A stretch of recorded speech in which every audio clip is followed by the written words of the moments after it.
Bismillah, alhamdulillah, wassalatu wassalamu ala rasulillah Sayyidina maulana Muhammad bin Abdullah wa ala alihi wa sahbihi wa man wala. Thaniyan, hathuhu sallallahu alaihi wasallam ala nadhafatil badan bishatta wasailin nadhafa.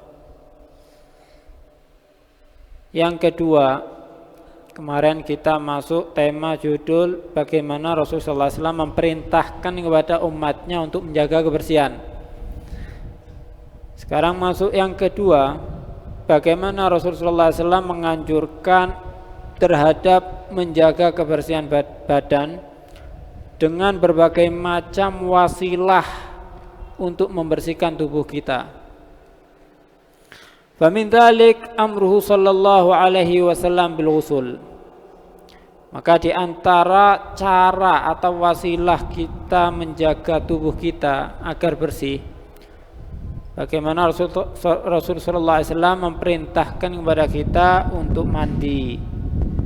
Wa tahdhiruhu min tarki dzalik, dan mewanti-wanti untuk tidak pernah mandi. Nah, untuk menjaga kebersihan. Ini Rasulullah SAW memperhatikan betul ya urusan kebersihan. Rawal Imam Ahmad meriwayatkan an Jabir anna Nabi sallallahu alaihi wasallam, bahwasannya Rasul sallallahu alaihi wasallam qala ala kulli rajulin muslimin fi kulli sab'ati ayyam ghuslu yaumin wa huwa yaumul jum'ah. Atas setiap orang muslim tentunya, setiap 7 hari sekali harus melakukan mandi, yaitu hari Jumat. Mazhab Syafi'i, kalau kita mau mandi untuk sholat Jumat, hukumnya sunnah muakkadah, sangat ditekankan, sangat dianjurkan, karena kita mau duduk bersama orang-orang rame. Jangan sampai orang yang sholat ada di sampingnya terganggu dengan baunya. Bagaimana Rasulullah SAW menekankan kepada umatnya, hati-hati kalau hari Jumat jangan sampai tidak mandi. Ya, karena kamu akan berkumpul bersama. Jangan sampai ada yang merasa terganggu. Bahkan mazhab Imam Ahmad bin Hanbal mewajibkan ya mandi untuk sholat Jumat. Kalau seandainya dia sholat Jumat tanpa dia mandi, maka sah sholatnya tapi dosa ya, dosa karena meninggalkan apa? Mandi. Dalam mazhab Imam Malik juga wajib, tapi termasuk sama seperti kita, sunnah muakkadah. Kadang-kadang dalam mazhab Malik itu yang dimaksud wajib yakni sunnah muakkadah. Wa min dzalik, di antaranya juga hathuhu sallallahu alaihi wasallam ala ta'ahudi atrafil badani bin nadhafa, yaitu menganjurkannya Rasul sallallahu alaihi wasallam untuk memperhatikan atrafil badan, ujung-ujung daripada tubuh manusia untuk dibersihkan.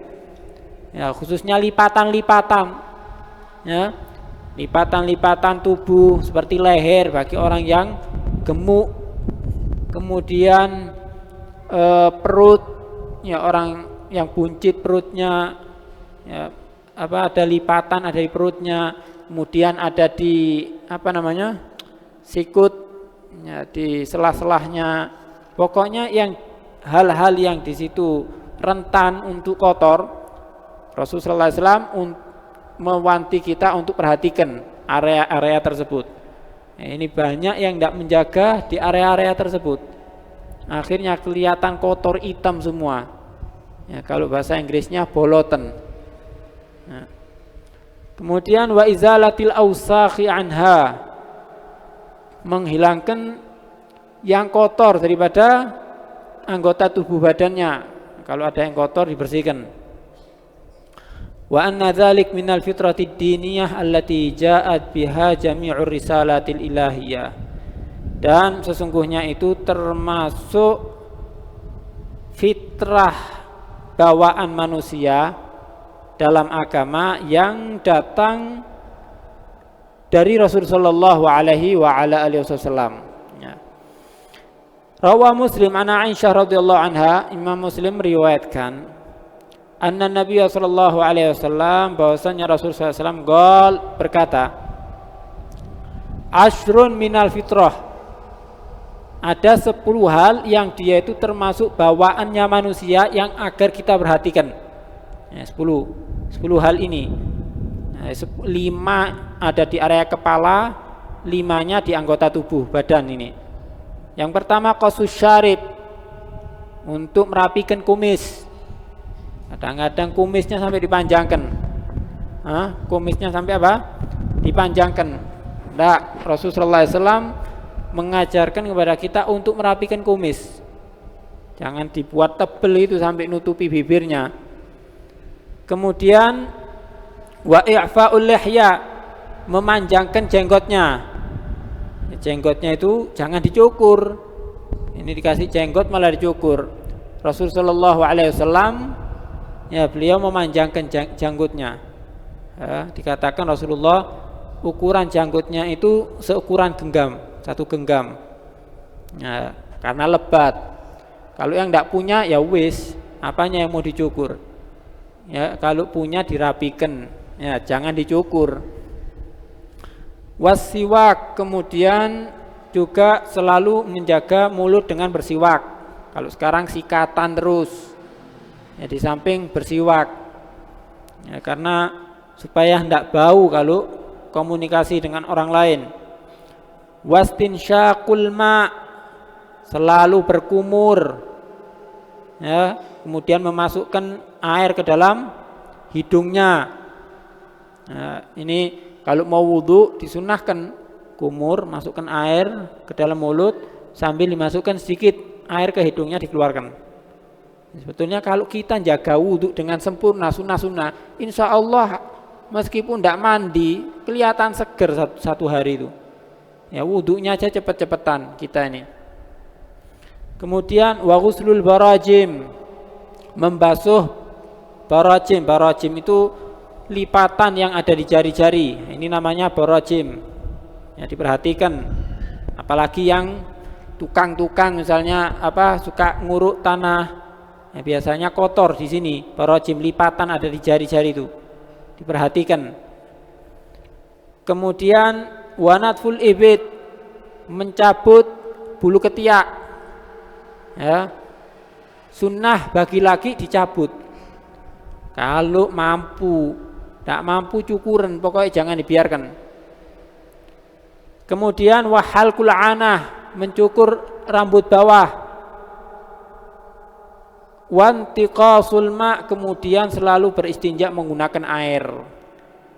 Istinja dengan batu cukup, tisu cukup, tapi mana yang lebih afdol? Ya, dengan air itu lebih afdol. Waqad hadzaran Nabi sallallahu alaihi wasallam min ihmali dzalika muddatan tawilatan. Bagaimana Rasulullah sallallahu alaihi wasallam mewanti-wanti untuk teledor sembrono dalam memperhatikan yang sudah disebut dengan durasi yang lama, waktu yang lama, dibiarkan jenggotnya sampai nutupi kumisnya. Kemudian rambut ketiaknya sampai panjang. Kemudian kukunya dibiarkan sampai panjang, berbulan-bulan tidak diperhatikan. Rasulullah mewanti-wanti jangan, ya, karena Rasulullah kepingin nunjukkan umatnya itu menjaga kebersihan. Ya, kalau orang-orangnya ini mencerminkan baik, orang yang non muslim itu melihat Islam itu indah. Kadang-kadang yang mengotori Islam itu orang-orangnya, ya kan? Akhirnya mengambil kesimpulan orang yang non muslim, Islam itu seperti ini, ternyata kotor ternyata. Padahal Islam isinya itu menjaga kebersihan. Kemudian Fafi Sunani Abi Dawud an Hasan qala, disebutkan dalam Sunan Abi Dawud daripada Sayyidina Hasan radhiyallahu anhu qala waqata lana Rasul sallallahu alaihi wasallam fi qasis syarib, telah memberi waktu Rasul sallallahu alaihi wasallam kepada kita dalam waktu mencukur rambut kumis. Wa taqlimil asfar, kemudian memotong kuku, wanat fil ibit, mencabut bulu ketiak, wahal kil'anah, kemudian rambut bawah, an la tutroka aktsar min arba'ina lailah, agar tidak ditinggalkan perbuatan itu lebih dari 40 hari. Dalam arti annahu idza da'atil hajatu ila tarak, itu kalau emang betul-betul sibuk, tidak sempat sama sekali untuk mencukur, itu paling lama sudah. Kalau zamannya Rasulullah perang sibuk, ya itu paling lama 40 hari. Bukan terus berarti setiap 40 hari baru dipotong kukunya, dicukur, enggak, itu durasi paling lamanya. Aulam yatamakan minal ghasl wal qas wa taklim fi kulli usbu. Itu kalau tidak memungkinkan, atau kalau tidak memungkinkan dilakukan tiap minggunya.